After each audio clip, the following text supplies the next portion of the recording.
এখানে রাস পুজো। তোমাদের কার কার রাস পুজো তোমরা কিন্তু অবশ্যই কমেন্ট করে জানি। আর আজকের আমাদের বাজার বার, দেখো বাজারের অবস্থা।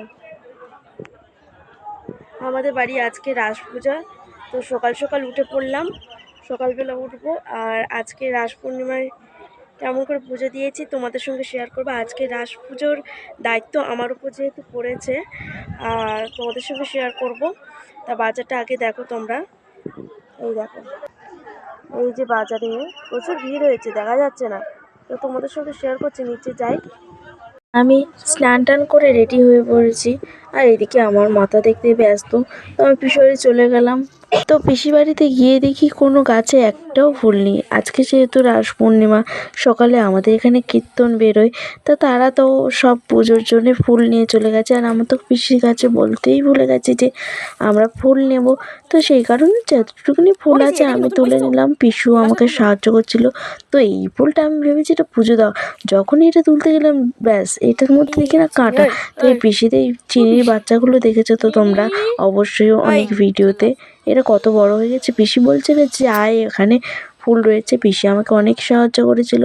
আর সেই দিনে না এই যে গাছটা ঝাড়া দিচ্ছে তো, কারণ সেই দিনে তুলসী গাছে থেকে তুলসী পাতা ছিঁড়তে নেই, আমি এটা নতুন শুনেছি। তোমরা যদি কেউ শুনে থাকো তোমরা কিন্তু অবশ্যই আমাকে কমেন্ট করতে পারো।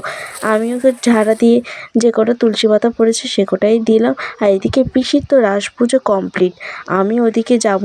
তারপরে বাড়িতে গিয়ে আমি একা যেহেতু সামলাচ্ছি দায়িত্বটা, আমাকে তো করতে হবে।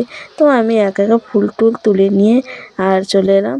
আর আমাদের উপরের লোকেশনটাই তো দেখতেই পাচ্ছ। আর আমি এদিকে রাস ফুল নিয়ে নিয়েছি। তো এটা আমার গেট রেডি উইথ মি, আমার রাস পুজোর মানে আমি পুজো দিয়েছি।